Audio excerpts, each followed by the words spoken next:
Hello, and welcome to Adulthood is a Project, the show where two sisters discuss the lessons learned and growth earned through the realities of life. I'm Charlie, and this is my sister Casey, and we're your hosts. In today's episode, we will give you an introduction to ourselves and discuss self-improvement. We'll explore the reasons we chose to do it and how we implement the lessons learned. This will give you the ins and outs of adulthood is a project. Let's get started. So, like I said, we're your hosts, Charlie and K.C. We're sisters and we're best friends. We have spent our whole lives best friends. Let me tell you about my best friend. We've spent our whole lives discussing with each other the ins and outs of life, bouncing thoughts around to help guide each other through the fun and sometimes frustrating parts of adulthood. Yeah, and in sharing our wins and failures with each other, and through lots of laughter, we figured out that we aren't the only ones with these same thoughts. And we decided to share our ever-evolving journey with you, our listeners, in the hopes that we can give you some inspiration or a good dose of humor to take on and even start to enjoy adulthood. We're definitely trying to focus on that good sense of humor because that's what gets us through those days sometimes. It certainly is. And throughout our episodes, you will hear us mention our family. It's large and blended with a total of 7 of us siblings, which, I mean, technically, I guess we're right in the middle, but really, I'm the baby. You definitely act like you're the baby of the family. Because I'm the baby. And we have, well, I guess 10 nieces and nephews, but only 8 for me because 2 of those are my own kids. We have 6. So I have 10 nieces and nephews. You do. But that's because you don't have any kids of your own. I know, thankfully. Should we talk now about how much of a disappointment you are to our mother? What? How much of a disappointment you are to our mother? Never giving her grandkids. Yes, definitely nailed that one on our side of the family. Someone had to do it, damn it. Yes. Well, thanks. Thank you for being the black sheep on that one. Yeah, well, I just appreciate that my sisters like sex so much, and my brother, that I got 10 nieces and nephews. Like, I didn't need to have my own because you guys just kept popping them out. Yeah. We had to make up for your failures. Yeah, I appreciate that. Teamwork, making mom's dream work.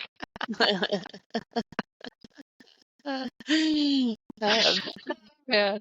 So our parents are divorced. They are both remarried. Casey lives in Oklahoma. I live in Arizona. I live in a travel trailer, and Charlie has her own house. Yes. Yeah. I've lived in for a very long time now, like 13, 14 years. I've been here a hot minute. I like it, though. Yeah.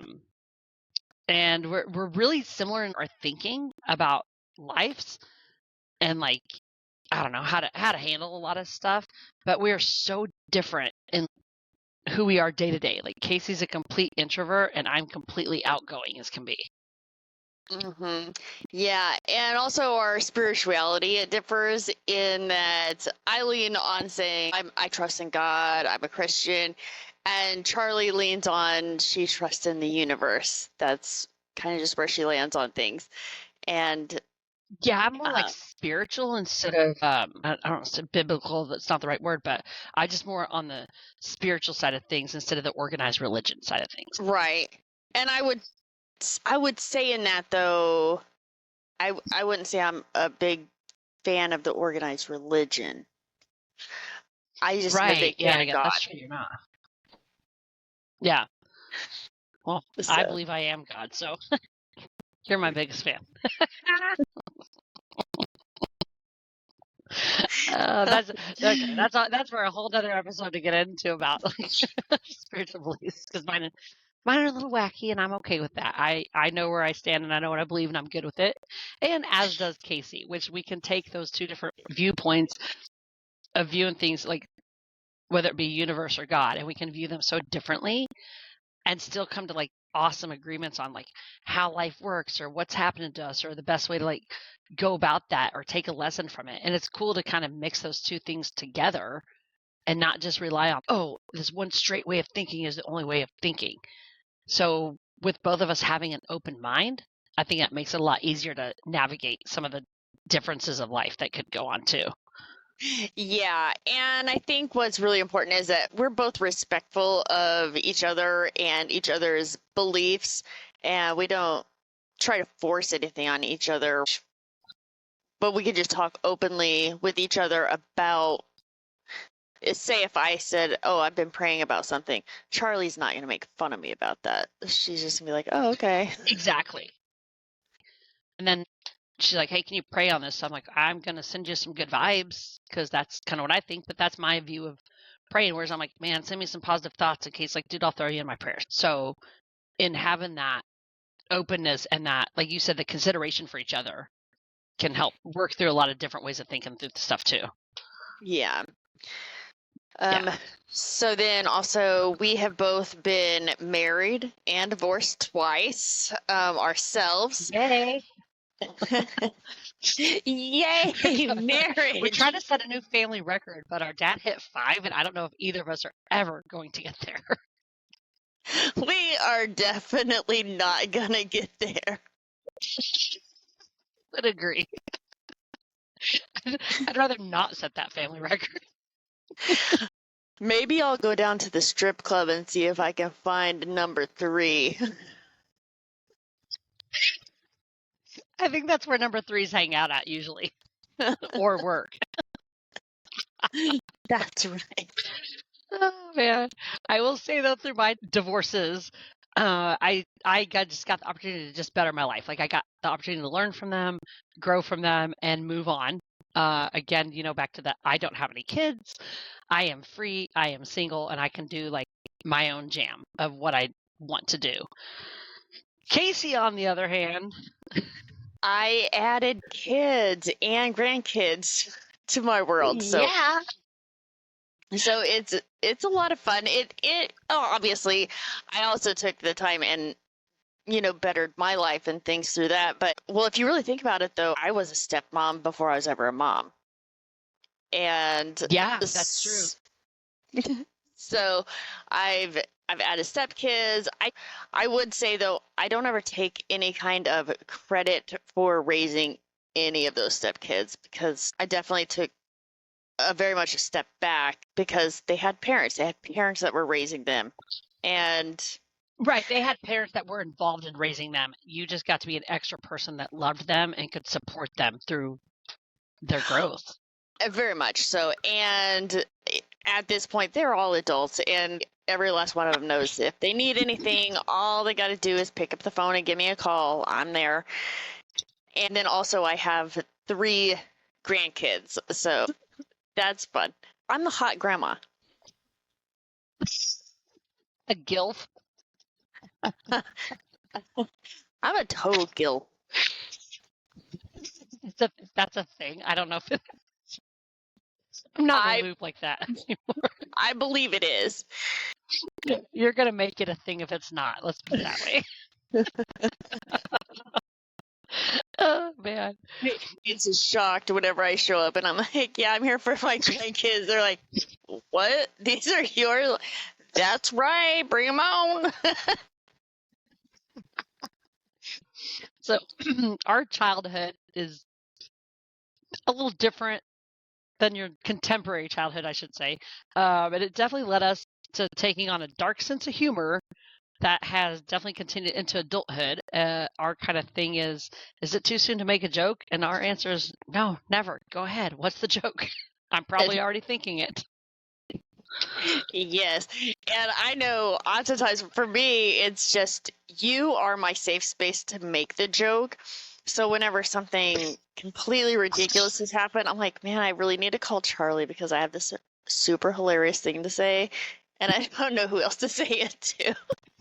Like my mind went somewhere real dark, and I don't know who else is going to accept that part of me. So I call K.C. For sure. God, thank God we have each other, man. I tell you that. Yes, indeed. And us having each other makes us think that you all need a little dose of us too. Who doesn't need a dose of us? Exactly. Exactly. So on our podcast, we're going to be discussing some serious topics and also some fun topics. We're going to range from emotional manipulation to checking reviews. You'll get our insight on these subjects along with the lessons that we learned or that we are still working on. Oh, yeah, and some of them are lessons that take a lot of different levels to uncover all of. I will definitely say one of my favorite things and a big part of what got us wanting to do this podcast is self-improvement. For me, I've always been working on it. However, I don't think I ever fully understood what I was doing, nor did I take it seriously until about 8 years ago when my last marriage ended and I found myself in a really depressed state. And I realized I didn't want to live like that anymore. I was just, down.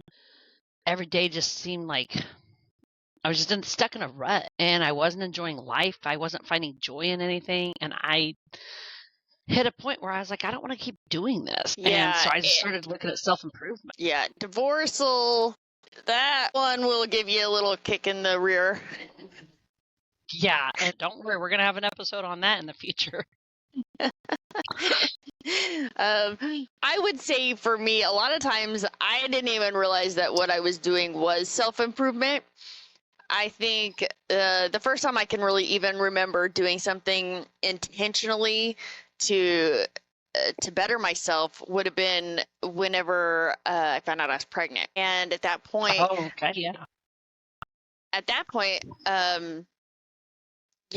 Jay Bird and I sat down and had one of those conversations about, hey, our parents, I mean, obviously they raised us and we're decent humans, but we didn't necessarily want to do it the same way.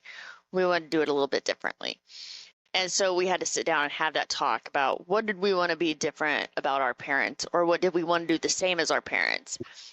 And that was the first time I can remember intentionally doing something, but at no point did I realize it was self-improvement until much later. Think that happens. Yeah, I think at a young age, you don't always realize that you're doing self-improvement. You just, something inside you is like, I don't want to do that this way. So what's a better way to do it? And so I think we are all constantly doing it, but not always realizing it until, like you said, you hit a point at some point in your life where you're like, wait, I want to intentionally do this. So I think that came out kind of wrong, but like there hit a point for me where I was doing this stuff a lot, in my younger years as well. But there hit a point, like I said, after that last divorce where I intentionally chose to make that change in myself. And that made a huge difference in how I chose to look at stuff. Yes, and I would say I definitely have been much more intentionally on my personal growth over the last, I would say, 3 years after I had a lot of things happen. Life took me for a little spin. And so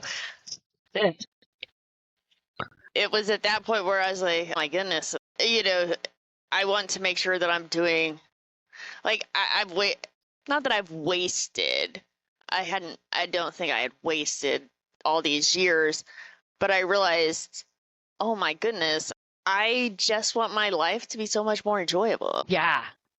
My journey definitely got started through the book, The 4 Agreements by Don Miguel Ruiz. And I still to this day reread that book like every probably couple of years, and I get new insights. Like when I first picked it up is what got me thinking about being intentional about my self-improvement and trying to get real lessons out of what I was going through and how I was handling it. Yeah, I have read that one book. It's mostly just out of curiosity for you that I read it. I talk about it a lot. I love that book. Yeah, it didn't do a whole lot for me personally, but that's fine. It's doing what it needs to do for you.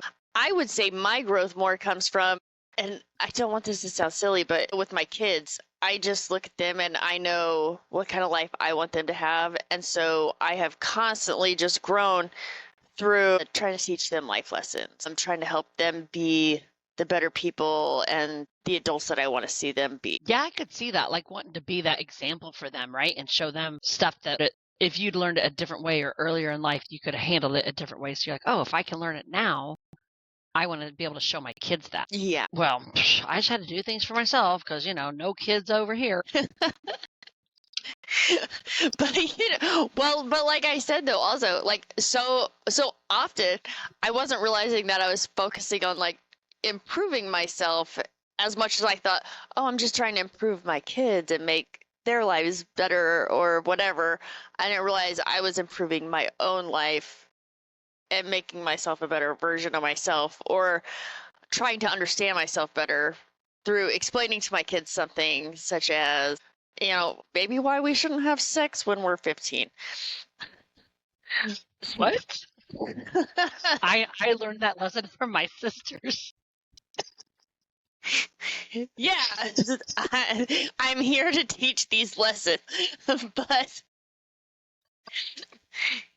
in exploring that with my own kids and explaining to them like, hey, here's the deal, and making sure they understood, well, then I'm self-reflecting and understanding that part of myself, but I didn't realize I was doing it for myself. Yeah, and that makes sense. And I think it, in growing up and how we have stuff going on when you and I would call or talk to each other about whatever was going on or what might be bothering us, like we were doing self-improvement then. We just didn't know it. We were just someone's person to share stuff with, but we would take an approach to that to help the other person, not to condemn them, not to make them feel bad about a decision that might have been made or something that would have happened to them. It was just like, oh, dang, dude, I'm sure that hurts, or I'm sure that sucks. Like, but you could always look at the bright side, or you could look at it this way and learn something from it. And I think in doing that, we've, been doing self-improvement our whole lives. And like you said, just didn't always realize that's what it was. Yeah, I can see that very much so. So the top 5 reasons people want to do self-improvement is either personal growth, they want to increase their own confidence, they want to improve mental health, fulfillment of goals and passions, or they just want to have better relationships. I would say for both of us, I would say it's better relationships and personal growth. I don't know. That increased confidence for myself has been a big one too, personally, but yeah, you really needed that. I was born with a lot of it. You were. It must be that baby thing of yours. That whole stuck in the middle thing for me had me thinking that I need a little more confidence in who I was as a person and what I was bringing to the table. So that I've always just known that I'm bringing a lot to the table because I'm K.C. What else do you have need? always felt that way, haven't you? I have.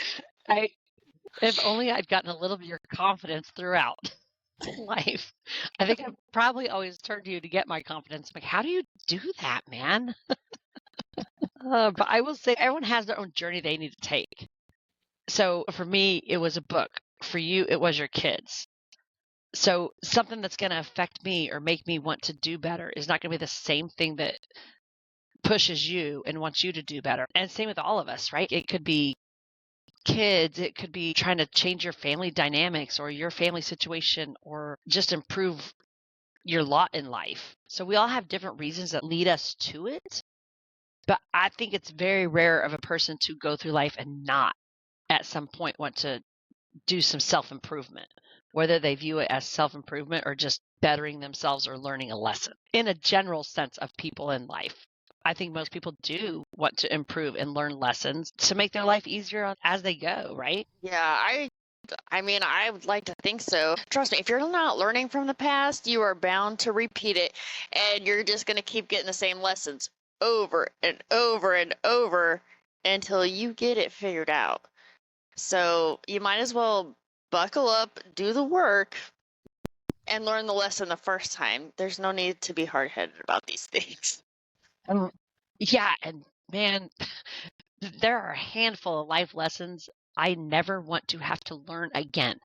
So I want to get everything I can the first time out of them so I don't have to repeat them a second time or even a third time in some of my cases. Yes, I absolutely know how that goes. I know for me, it's just we always want to make sure we find a way to enjoy personal growth as we learn life lessons and put them into action. Making sure that we can take the enjoyment out of the lesson, because a lot of those lessons are hard ones. Just divorce, for example, that's a hard lesson, and being able to find the joy in it at some point. Which, I mean, let's face it, that second one goes down a lot smoother and a lot more Same. joyful. Same. There's just a lot more joy in that second one where you're just like, So we really learned from the first ones, and we're able to take that second one and maybe get the lesson a little bit quicker. So it got to be smoother. We could get to the joy part of it faster. a lot faster on that second go round. Yeah, I mean, I've always been a happy-go-lucky, if you will, type of personality, but there was a lot of years that I spent with the attitude of, man, life is just kicking me down. You get in this depressed state, and that just leads to a cycle of, if any of our listeners have ever gone through depression, which I think almost everyone has gone through some form of it, it can be a really repetitive cycle. And at some point, I was like, I don't want to live like that, like we were kind of saying earlier. And so I found a way, and it wasn't easy by any means, but to start actually looking forward to what's the next lesson? Where are we going to go with this one? Like, what am I going to learn next? Because that didn't kick my ass enough. I'm ready for something new. Yeah. And I would say, I think also, I know, especially in our younger years, we both, and I know we've had those discussions where I would tell you, like, oh, things feel like they're going really well right now. So I'm just waiting for the shoe to drop. I'm waiting for a shoe to drop. So it didn't matter if things were going well in my life. I always just assumed something bad is coming my way because I can't be having things going this good. And I do not feel that way anymore. Now, whenever I have things going good, I'm like, woohoo! We're doing good. And then when something bad does happen, I'm not sitting there saying, here it comes, life's just screwing me again. And I constantly felt that when I was younger, just constantly just, oh my goodness, life can't quit screwing me over. Life's always messing with me.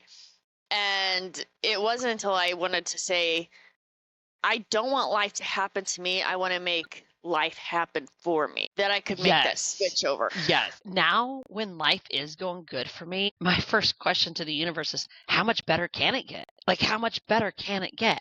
How much more fun are we going to have? I don't expect it to just turn bad. I expect it to just keep getting better.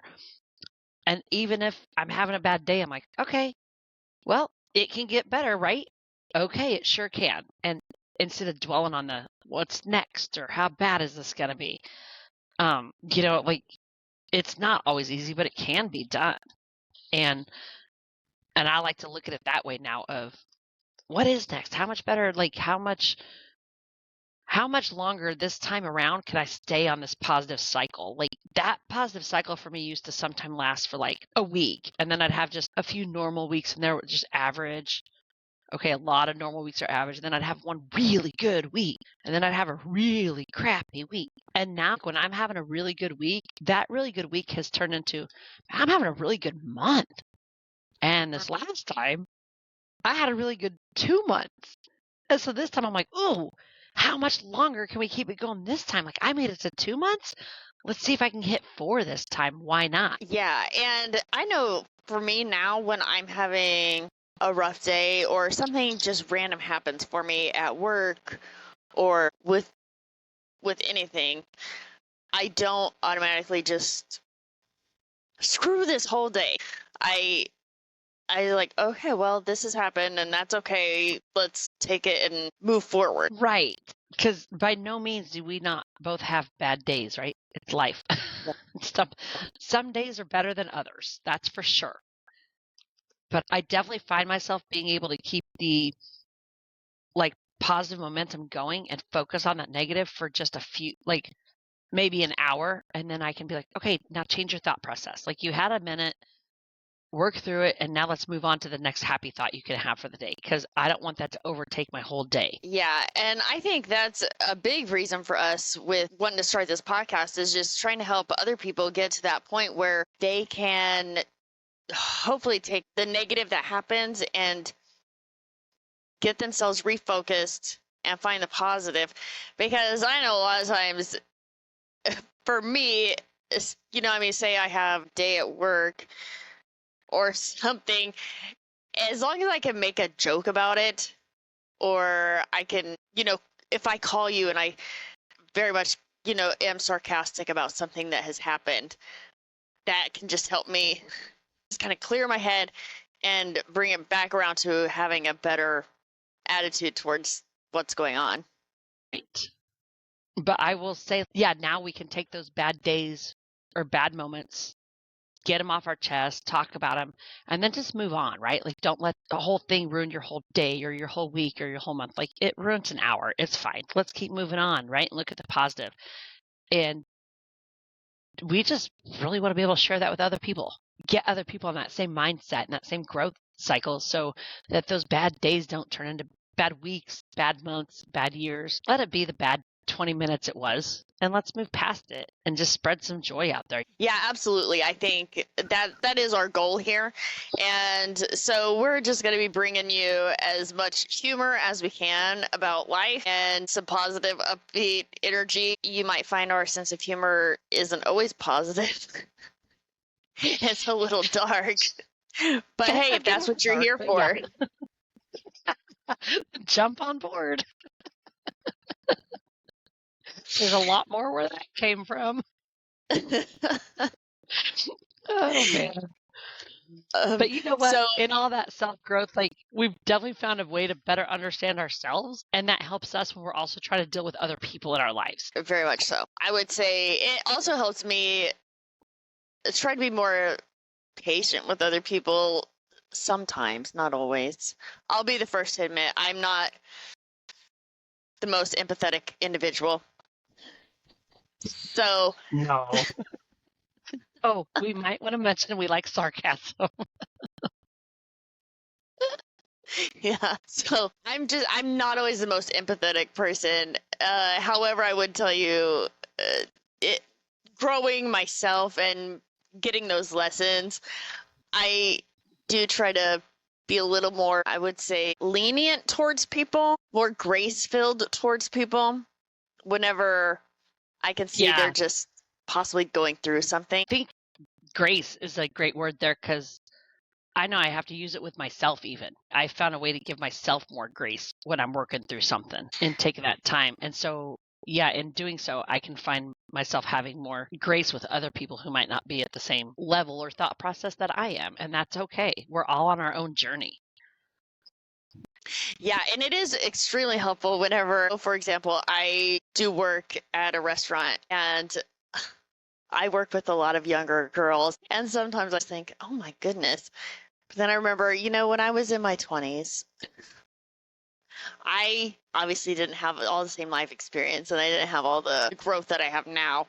So I probably had the same issues or whatever that kind of maybe drive me crazy with some of the younger girls at work every once in a while. Yeah. And so to take what we've learned and be able to put that into practice, and then hopefully share that with others, like when you have the younger kids you work with, or you, our audience, that we can share it with, that's a great goal in life, right? If you can take something and help someone else learn it or understand a lesson, that's what it's all about. We're all here to help each other. I would definitely say our lesson learned and growth earned on this. If you can find a way to take the lessons that life offers you, enjoy and even look forward to them while you implement what you learned in your daily life, well, life just continues to get more fun and be more enjoyable for you. Yes, and we will be releasing new episodes every 2 weeks. We're excited to start this journey.